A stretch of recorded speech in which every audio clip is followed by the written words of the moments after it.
Si dating Executive Secretary Paquito Ochoa, gusto na rin ipa-aresto ni Bato de la Rosa pag hindi daw umatin sa hearing. Kahit na mayroong paliwanag na mayroong COVID, kaya siya hindi maka-attend. Kaya ito, pakinggan ninyo ito. Tsaka parang ang gulo ng statement ni Senador de la Rosa na siya ang chairman ng komite. Ito, pakinggan po ninyo. Intindihin nyo yung kanyang sinasabi. Parang naguguluhan din ako. Ewan ko sa inyo. A letter coming from Attorney Paquito Ochoa stating therein that hindi siya maka-attend sa hearing natin dahil may sakit siya. And meron siyang kasama, may attached dito na medical certificate from St. Luke's Medical Center stating that COVID-19 PCR viral RNA detected, interpretation positive. Positive daw siya sa COVID kaya hindi siya maka-attend. So I will be giving Attorney Paquito Ochoa 1 week to recover from COVID. And we have already sent to him 2 invitation letters. So by this time, you issue subpoena for his attendance before this committee. Kung hindi pa rin siya mag-attend, baka a warrant of arrest will be issued by the Senate kung hindi siya magpakita. Just for the record, dahil mahirap yung iniiwasan tayo. Well, you know, in-acknowledge natin positive siya sa COVID, kaya bigyan natin siya ng another 1 week. Kung nandito sana siya, baka tapos na itong hearing na ito. Natatawa ko At tapang nung kanyang sinabi, makatapos sige, bigyan natin ng 1 week. Bakit nung panahon nung hearing kay Kibuloy, hindi ka sumali dun sa pag-i-issue ng subpoena at saka warrant of arrest? Bakit kay Ochoa meron ng medical record na siya na-COVID, tapos sabi mo subpoena tapos warrant of arrest. Ano ba yan? Ano ba, senador talaga? Ano ba talaga? Di ba? Hindi ko rin maintindihan. Kayo, ano yung masasabi niyan kay Senador de la Rosa? Bakit ganun? Anyway, ang tapang-tapang niya ngayon sa pag-iimbita doon sa mga taong hindi dumating. Nung nag-iimbestiga tungkol sa Kikibuloy, wala tayong narinig ganyan. Ang nadidig ko sa iyo, nung ikaw mag-press conference, willing mo pa nga bigyan ng security. At wala daw gagawin kay Kibuloy pag nahuli. Hanggang ngayon, hindi pa nahuli si Kibuloy. Bakit nung Kibuloy case, wala yung matatapang na statement nyo?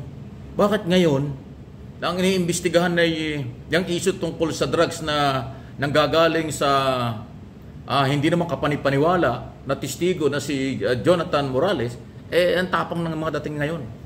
Kaya tuloy, sabi ni si Senate President Zubiri, iwasan natin ang in aid of re-election o politika, dapat in aid of legislation. Ayan. So palaala lang talaga lang Alam, kaibigan natin si Senador de la Rosa, kaya nga lang wala ka naman pwedeng itago ngayon. Kasi ikaw ang chairman ng komite, lahat ng hearing sa Senado, taong bayan nakamonitor, basang-basa nila. Ang magagaling, gagaling pa, at walang nang kagagaling. Di ba? Ako nyo? Basang-basa yung magaling, yung gagaling pa, at saka yung wala na talagang gagaling. Wala nang ilalabas na gagaling. Oh my goodness. Tatawa ka na lang Ito po ay Senado ng Pilipinas. Napakataas na posisyon sa pamahalaan. Okay? Nakakagulo yung mga senador tungkol sa illegal drugs isyong ito. Pero sa ibang isyo, wala kang marinig. Katulad ng gentleman agreement na yung ating West Philippine Sea mawawala sa atin dahil inaagaw sa atin ng China. Hanggang ngayon, walang hearing. Hanggang ngayon, wala pang tumatayo sa Senado. Puro plano, puro plano. Pero ito, series ang hearing kasi ang tinitira nila si Pangulong Marcos. Ang sinisira nila o ang kanilang gustong mapatunayan na merong kinalaman sa drugs ay si Pangulong Marcos. Kahit na nga sinabing professional liar, hulugang testigo. Ayun ang sabi ng Pangulo, hindi naman fake news yan Well, maging vigilant po tayo, naging aware tayo sa mga nangyayari. After all, tayong lahat ang nagpapasweldo sa ating mga senador. Pera nating mga Pilipino ang ginagastos ng lahat ng opisina at opisyal kawal ng ating pamahalaan. Yun po yun. Hindi pwedeng i-deny nila yan. Pag hindi nila alam yan, dadami talagang hindi nila alam. Di ba? Dapat alam nila yan. Okay? So, matindi. Matindi talaga. So, good luck sa lahat ng botanteng Pilipino pagdating ng eleksyon sa Mayo. Ngayon po ay Mayo, next May, sunod na Mayo, eleksyon na. Yung mga re-election ni Senador, kailangan pa ba? Karapat-dapat pa ba sila? O maglalagay tayo ng mga bagong muka, bagong talino, bagong pag-asa, bagong buhay na Senado? Grabe. Pati Senate President, nako, si Senate President Zubiri, matibay yan kasi hanggang 2028 senador yan. Pero kung ganyan naman, baka hindi tumagal na Senate President. Masalamat kayong lahat. Mabait si Pangulong Marcos. Hindi siya napipikon at nire-respeto niya ang mga institusyon ng gobyerno.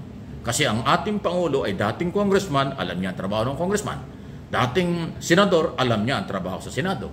Siya ay presidente, alam niya ang trabaho sa Executive Department. Kung mayroong presidenteng lahat ay pinakikialaman, di malamang yari na kayo dyan. Pero ang taong bayan at ako dito sa aking mga channel, tayo po ay nagbabantay lang. Sila pa rin ho ang mayroong authority ko nang gagawin. Pero kayong mga followers ko, subscriber at viewers ko, ito naman ang aking obligasyon. Sabihin ko sa inyo kung anong nangyayari. At ang tangi ninyong karapatan, eksklusibo, ay pagdating ng eleksyon. Kung sinong iboboto nyo. Nasa inyo na yan. Kung sino sa tingin nyo karapat-dapat pa o hindi na karapat-dapat. Yan ang importante. Hindi po yan paninira. Pinapalaala ko yung inyong sapat na kaalaman, kapangyarihan sa ilalim ng batas during election day. Yan ho ang pangahawakan nyo. Kasi itong mga senador, hindi ho yan yung mga impeachable official. Hindi yan basta-basta matatanggal kahit congressman. Dahil elected yan mga yan. Maliban kung mag-resign, mayroong delikadesa, pero napakalabo nun. Bihirang-bihira yata ang meron yan. Pero yung pagtatanggal sa kanila, hindi. Kaya pag sila nahalal ng 3 taon, 6 na taon, ganun katagal kayo magsisisi pag nagkamali kayo. Okay? Kaya ako, hindi ako titigil. Basta hanggat nandyan kayo, mga followers, subscriber, mga viewers ko, lagi kong sasabihin kung ano ang tama sa aking paniniwala at makakatulong sa inyo. Hindi ko kayo ililigaw. Ang hindi lang makatanggap ng ganitong mga paliwanag ay yung anti-Marcos. Yung nag-aambisyong pumalit sa gobyerno, nagmamadali na gustong umupo sa kapangyarihan, kahit anong paliwanag yan, hindi ka nila iintindihin. Wala silang pakialam. Ang gusto nila sila ang tama, sila ang masusunod. Kasi nga, yung interest nila nangingibabaw. Pero tayo hindi. Ang interest ko ay ang taong bayan. Ang interest ko ay ang Pilipinas. Hindi kung sinong politiko. Wala akong pakialam kahit sinong politiko. Ito ay paninindigan ng channel na ito at sasabihin natin kung ano ang ating mga observation dahil tayo entitled sa mga opinion, observation, analysis at interpretation sa mga nangyayari. Di ba?